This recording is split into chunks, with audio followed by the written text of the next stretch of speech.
OG Rose, and today we're announcing the release of Belonging Again Part II.1, which you can find on Amazon. Michelle and I also had a conversation on YouTube that can be found in OG Rose Conversation discussing the book.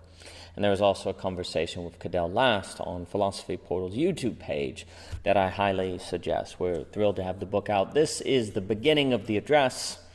This book is a response, or what follows, from part 1, which we recently completed on YouTube, the playlist, which lays out the argument of book 1, which you can also find on Amazon. And there are a number of conversations about part 1 with Layman Pascal, with Cadell, with Raymond or Owen at the Agnon, Samuel Barnes, and Brandon Van Dyke, many others, Pay, which have all been really appreciated. The support and interest in the project has meant a lot.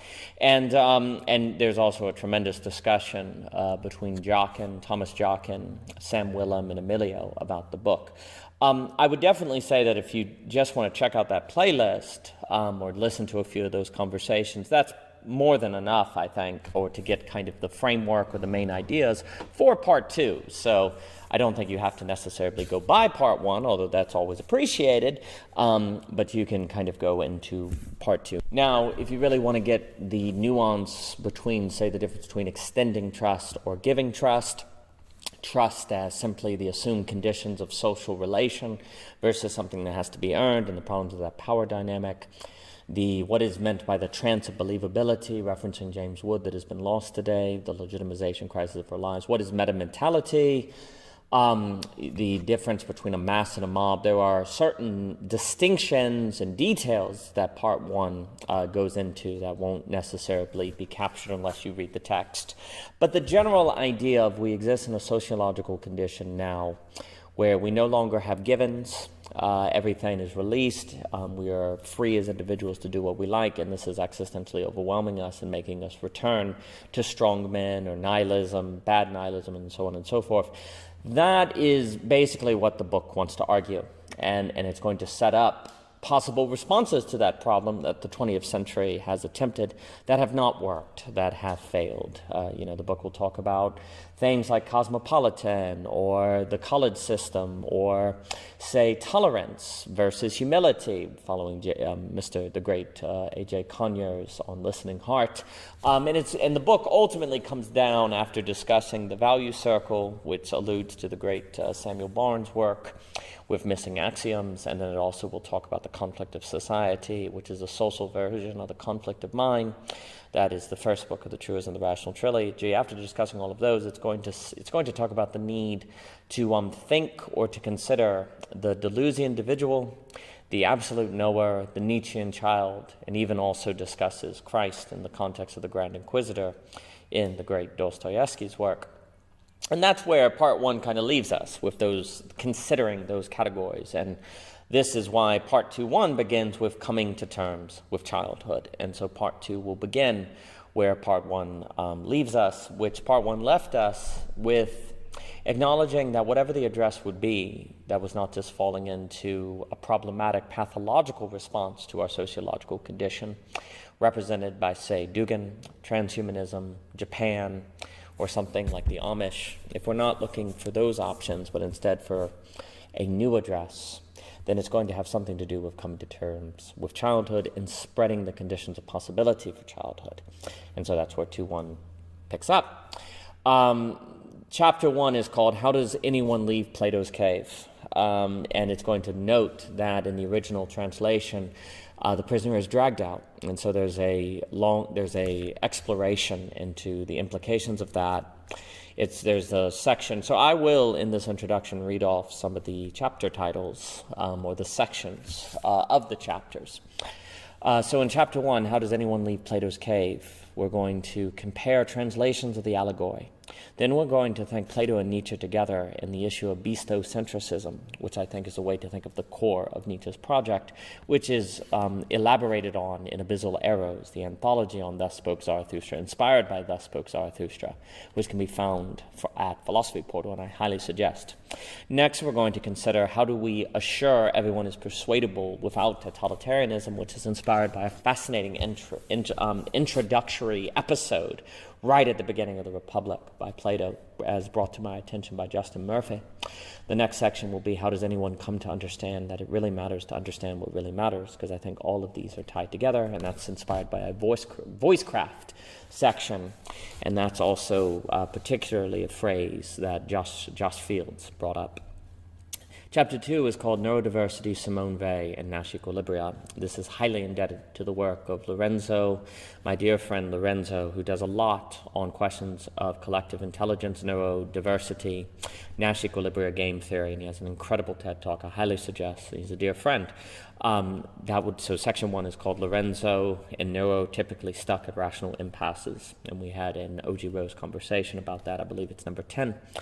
The next section is called Giving Attention to the Meta-Crisis of Affliction. Affliction is a term from the work of Simone Weil, and we're thinking about the meta-crisis as a product of gravity, and then addressing gravity with grace. And that's going to be describing Simone Weil as neurodiverse, and then thinking her in light of Deleuze, and Deleuze as a logic of how to avoid capture through schizopolitics in a forms of neurodiversity, but Simone Weil is to represent a costly Deleuze versus a cheap Deleuze, which I think Deleuze himself would have supported. Chapter 3 is called The Plans of Affliction or Preparing for Singularity. The first section is called Pluralism, the Essential Limits of Mind and the Affliction of Globalization and Pluralism. 2a is called Preparing Attention Before the Lacking and Visible to Avoid Afflicting Plans of the Visible. 2b is called We Must Unplan Our Lives, which is inspired by a parallax course. And this entire book, especially once it gets into Ivan Illich, is deeply indebted to the opportunity Michelle and I had to teach at Parallax a course called Look at the Birds of the Air, which you can still find on Parallax, and was just a wonderful time. And this conversation also will allude to a discussion between Andrew Sweeney, myself, and Cadell about the distinction between plan and prepare. Section 3a is called Thoughts on Cosmic Evolutionary Philosophy and a Dialectical Approach to Technological Singularity by Cattell Last. This is a tremendous paper that directly leads into approaching technological singularity and harmonizing RSIs, which is 3b to 3c in chapter 3, and that's going to RSI is in regard to the real, the symbolic, and imaginary of Lacan. And thanks to Cadell's work, we can think of the RSI as a response to the technological singularity, which in order to avoid a Nash equilibria needs 1,000 ways, we might say. Chapter 4 is called May Gödel's River Hole Moved the Sun and Other Stars. This is a play to the incompleteness theorem, Cadell's work, River Hole from Systems and Subjects, and Dante. Section 1 is going to be called The Gödel Point in Nihilism of Stanley Rosen, and I got on Stanley Rosen thanks to Guy Sinstock, for whom I am indebted. I really like that book, and I know Viveki talks about Rosen as well. 2a to 2c is going to be The River Hole and talking about systems and subjects by Cattell Last. And I would also suggest the conversation we had that can be found on philosophyportal.com, which goes into details about that book. It's a tremendous book. You must pick it up. I highly suggest it. Section 3, 4.3 is called A Childlike Faithful Presence for Negentropy in Zones of Unknowability. And that's going to go a little bit as well into the great Change the World by James Hunter, which is an important text. We are also going to talk about how we have to think being 1,000 ways of faithful presence, who then follow a logic of rhetoric, which alludes to Dietrich Maclowski and brings us to the second part of Belonging Again II.1, which is called The Problem of Scale, Part 1. Chapter 1 of Part 2 is called Problem Prevention and the Hopes of It All Melting Away. Here we're going to discuss the problem of how we naturally, in Section 1, favor problem solution over problem prevention, which we tend to fall into. This also came up in a voicecraft conversation I enjoyed on problem solving and problem prevention, which is also, there's a paper about that, Incentives to Problem Solve, in The Map is Indestructible. Section 2 of Chapter 1 is going to talk about Osho has an interesting emphasis on elevating consciousness and everything melting away. And we're going to agree with something like that, but it of course depends on what we mean when we talk about elevating consciousness, which then brings us to Chapter 2 on the Game B and the Dark Renaissance debate. Section 1 will go through the debate. Section 2A is going to talk about ideological negotiation and systemic planning, which I think is important. 2b is going to talk about the knowledge problem of Friedrich Hayek, and we should also allude to the coordination process problem of von Mises. 3a is going to be called the debating the fixed and changeable arrows on the differences between Game B and Dark Renaissance, and what one agrees with, what the other doesn't, and where there's room for customization. 3b is going to be called the rationality of freedom of ethics, hermeneutic binding, and the correlation between diversity and systemization. And hermeneutic binding is important because the smaller the system, the more likely people all have similar ways of interpreting, so there's a natural hermeneutic binding. But as you scale and you have more diversity, hermeneutic binding is far less, which leads to a higher probability of hurt, misunderstanding, and everything that comes from there. Chapter 3 is called Will the Problem of Scale Self-Correct? We'll start talking about Geoffrey West's book called Scale, and possibly convicting natural and human laws of scale. So we'll get into the laws of scale he talks about, then we'll talk about in section 2 accelerating to death. Chapter 4 is called Rhetoric and Discourse, which is an important distinction in the book. Rhetoric is alluding to Dietrich McCloskey's work. Discourse, we can thank Frankfurt, we can thank Kafka, and the structuring of subject in a way that ends us up in Joseph K. And basically, the question between rhetoric and discourse is the question between ending up in a Kafka novel and the question of possibly having another great enrichment. Section 1 is going to be called Can Rhetoric Save the World? Dostoevsky, alluding to the beauty can save the world, which is a famous line from Dostoevsky found in The Idiot. 2a to 2b is going to be talking about the epistemological primacy of speech with Jonathan Rauch, his incredible book, Kindly Inquisitors, I can't suggest it enough, which leads into 2c on Milton's defense of free speech, Lunkar's Kuhn, Alex Ebert's work, and opening systems. So this is going to talk about the primacy of freeing speech, which also the Net 93 gets into. 3a is called There Is No Big Brother. We have to think in terms of discourse, Kafka over Orwell. 3b is going to be talking about low order and high order causality, which is an important distinction in O.G. Rose, comes out a lot in The Map is Indestructible, and how there are different forms of causation, and if we're not aware of that, we're almost destined for discourse, and Kafka over rhetoric. 3c is called the grand Kafkaesque state of discourse. 4a is going to be called the narratives against essential but high-order rhetoric. This gets into why it's so hard to have high-order causality in rhetoric. 4b is going to be called discourse has no problem of scale, only unnatural rhetoric. And 4.5 will be called the world, going through the creation of the world. In the beginning was the word, word, speaking, and the primacy of speech. And once we talk about speech, we're talking about something psychoanalytical. Chapter 5 is called The Fundamental Metaphysics of Socioeconomics. We'll start with the dialectic. Sections 1a through b will be called the dialectic between creativity and energy, speaking of McCloskey and Vleclav-Smil together. Then section C through section D will be considering scarcity as economic paradigm. This gets into Ivan Illich and how scarcity is created, and how we might actually move beyond scarcity to a negation sublation of lack. 2a through 2e is going to be about Keynes and the problem of demand in economics and what is demand, and 2f will be on demand and internal coordination, which gets into the work of Anthony Morley. 3a is an elaboration on time energy by Dave McCarricker at Theory Underground, and time energy as such goes together with the dialectic between creativity and energy, and that is also a tremendous book that you must pick up. 3b is called Considering Autonomous Freedom as Self-Correcting in the Order of Freedom and Prosperity in Adam Smith. So we have to see if autonomous freedom is what creates prosperity or something more. So that sections in Adam Smith is very important. And then 3c is called The Need for Something More. 4a is the great stagnation and fundamental incompleteness of economics.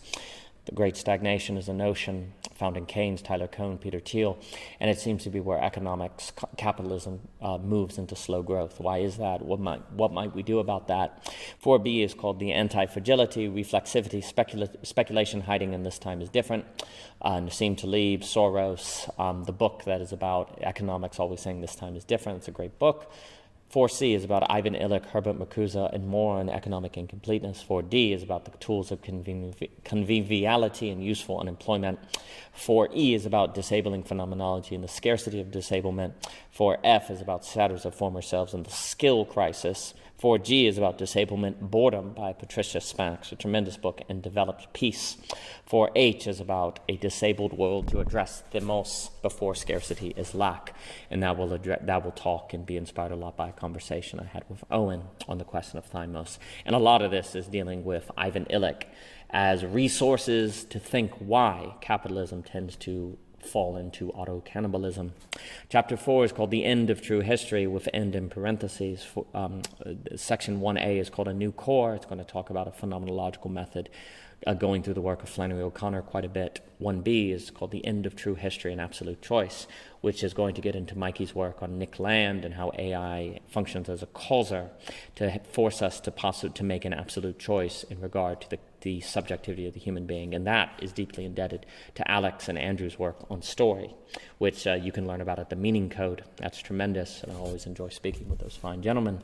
1C is going to be called Literacy, Levinas's Otherness and Human Hiddenness, and this was inspired by a conversation between Guy Sinstock and Koi Aton, which really gets into the work of William Ong in the creation of interior space arising with literacy, which is remarkable. It's a remarkable conversation.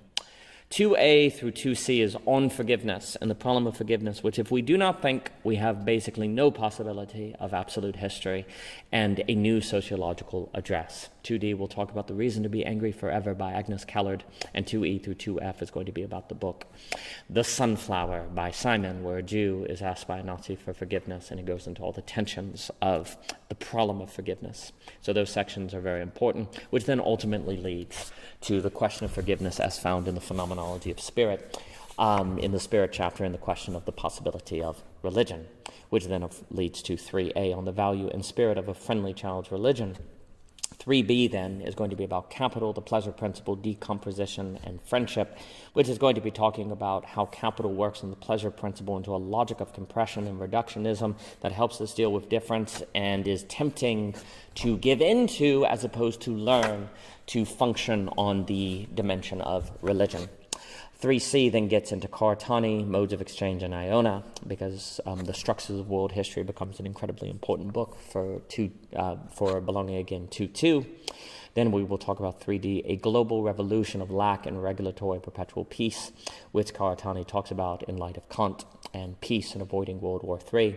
And then the final section of the book is called Look at the Birds of the Air, and that is going to be looking at what it would mean for us to actually be the kinds of subjects who are children, who are actually able to provide the new address, and the consequences of us not being able to do so, which brings some reflections on the Cuban Missile Crisis, which I think about often. For more by O.G. Rose, please visit ogrose.com, Twitter, Anchor, Instagram, so on and so forth. Please pick up a copy of the book, belonging again II.1, which can be found on Amazon, paperback, and Kindle. And thank you so much for your time.